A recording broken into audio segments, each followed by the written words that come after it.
قیامت والے دن صرف ایک ہی سایہ ہوگا۔ نبی پاک علیہ الصلوۃ والسلام نے فرمایا کہ 7 خوش نصیب وہ ہیں جن کو کل بروز قیامت اللہ تعالیٰ اپنے عرش کا سایہ عطا فرمائے گا۔ ان میں سے پہلا بندہ فرمایا عادل حکمران، کہ جو کسی قوم کا حاکم بنا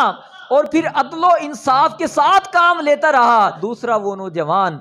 جس نے اپنی نوجوانی کی عمر کو رب کی عبادت میں گزار دیا، اللہ تعالیٰ اس نوجوان کو اپنے عرش کا سایہ عطا فرمائے گا۔ اور تیسرا وہ بندہ، پیارے آقا علیہ الصلوۃ والسلام نے فرمایا کہ جس کا دل مسجد کے اندر لگا رہے، وہ جب مسجد سے نکلے اس کی محبت، اس کا رشتہ مسجد کے ساتھ قائم رہے، وہ مسجد میں نکل کر بے قرار ہو جائے، اس کا دل مسجد سے باہر نہ لگے حتیٰ کہ وہ دوبارہ مسجد کے اندر بیٹھ جائے،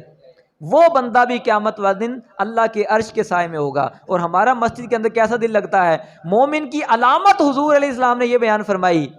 کہ مومن جو ہے وہ مسجد کے اندر اس طرح ہوتا ہے جس طرح کے فش ان دا واٹر، پانی کے اندر مچھلی کو جس طرح سکون آ جاتا ہے، بندہ مومن کو اسی طرح مسجد کے اندر آ کے قرار آ جاتا ہے۔ لیکن ہم مسجد کے اندر آتے ہیں، جماعت میں 1-2 منٹ پڑے ہوں، بار بار گھڑی دیکھیں گے، ٹائم نہیں ہوا، جماعت نہیں ہوئی، کتنا ٹائم رہ گیا،